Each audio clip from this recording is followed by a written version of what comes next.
মৌলবীরা কয় সুদ ছাড়া নাকি ব্যাংক হবে। কেমনে হবে? ট্রেড ইন্টারন্যাশনাল চলবে কেমনে? অতঃপর সুদমুক্ত ব্যাংকিং এর পরিকল্পনা এলো।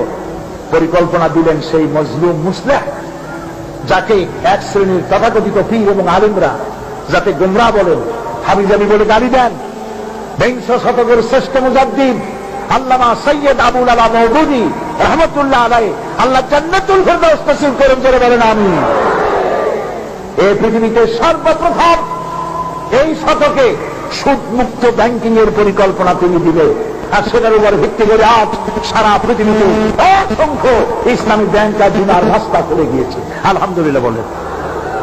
গালি দেওয়ার সময় একটু চিন্তা করে গাল দিয়ে, যার সম্পর্কে গালি দেন আছে না এক শ্রেণীর পীর, সহ্যই করতে পারে না, আমার ইসলাম ঠিক আর বাইরে যা আছে শব্দ ঠিক।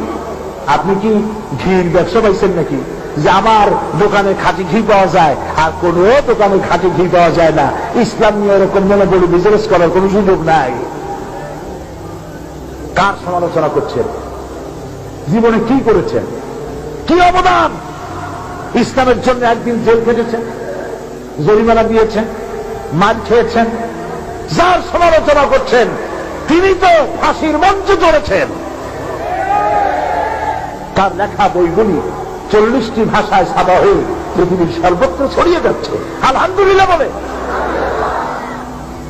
আপনারা বই লেখেন, 4 আনা দামের বই, 5 টাকা 10 টাকা দামের বই, লেখাটাকে সর্বসত্য গ্রন্থকার কর্তৃক সংরক্ষিত। একটা ফু দিলেও 5 টাকার কমে একটা ফু দিতে চান না। আর তিনি তার জীবনের সব লেখা বইগুলি ইসলামী আন্দোলনের জন্য আল্লাহর রাস্তায় দান করে দিয়েছেন।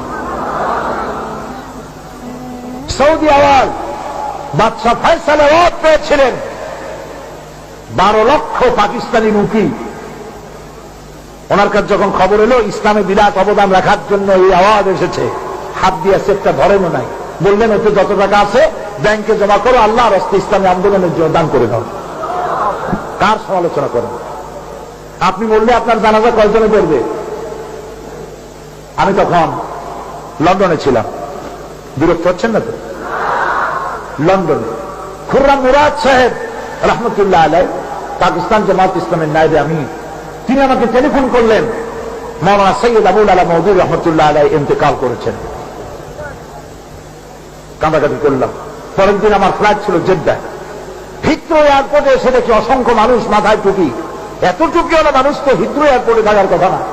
জিজ্ঞেস করলাম কারণ কি? তারা বললো মৌলানার লাশ এখানে আসবে, আমরা এখানে জানাজা পড়বো, ফ্লাইট চেঞ্জ করে করাচি চলে যাবে। আমি টিকেটের সাথে মিলাই দেখলাম আমার সময় হয় না, আমি জানাজা পড়তে গেলে প্লেন ফেল করব। আমি চলে এলাম মনের দুঃখ নিয়ে। মক্কা শরীফে পৌঁছে গেলাম, সেদিন ছিল শুক্রবার। জুমার নামাজ পড়লাম। নামাজের শেষ হওয়ার সাথে সাথে ইমামুল হারাম তিনি ঘোষণা করলেন, আসসালাতু আলা রাসূল as-sayyid al-ustaz আবুল আলা মওদুদী রাহিমাহুল্লাহ। এখন গায়েবানা জানাজা হবে, উস্তাদ মওদুদীর ইন্তেকাল হয়েছে।